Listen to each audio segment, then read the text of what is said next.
Good day mga master, panibagong araw, panibagong kwentong construction na naman ang ating ibabahagi. Ito ang Team Ka Master, tara samahan nyo kami.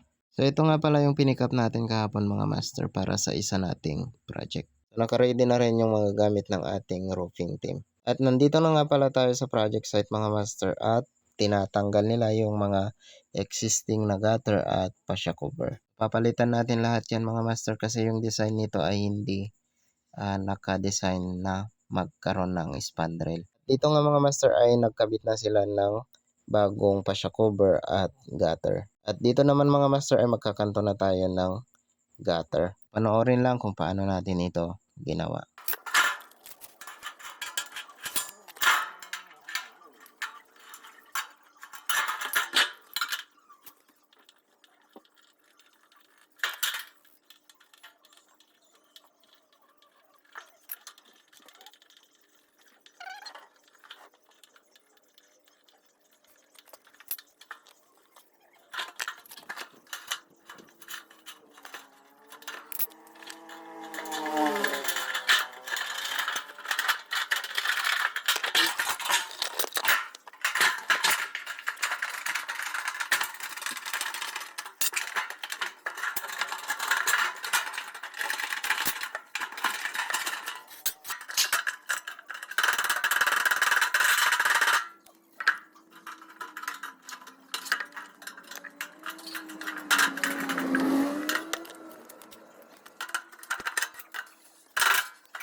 At ito na nga yung outcome mga master. So i-rivets na lang natin yan, tsaka natin ikakabit.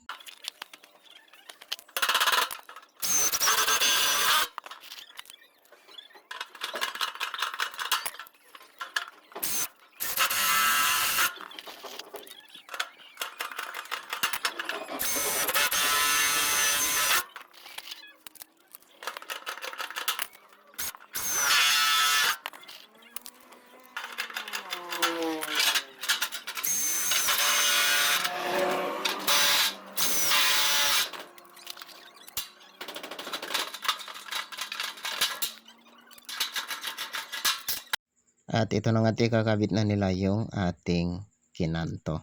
At pagdating ng tanghali mga master ay dinaanan nga pala natin yung painting project natin dito. So konti na lang mga master at pwede na tayong magpintura. At dinaanan din natin yung tiles installation project natin mga master. So nagle-layout sila dito sa baba. At pagbalik ko nga dito sa ating bagong project mga master ay nagkabit na rin tayo ng end moldings para sa spandrel natin.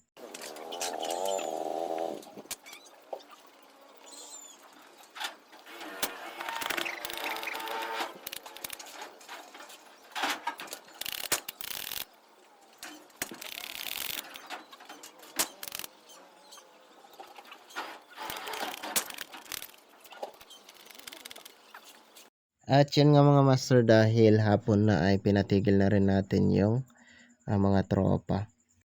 Paligpit natin yung mga gamit tsaka na tayo uuwi. At ito nga pala yung natapos natin sa maghapon. Ayan. So bukas pwede nang mag-spandrel dito mga master.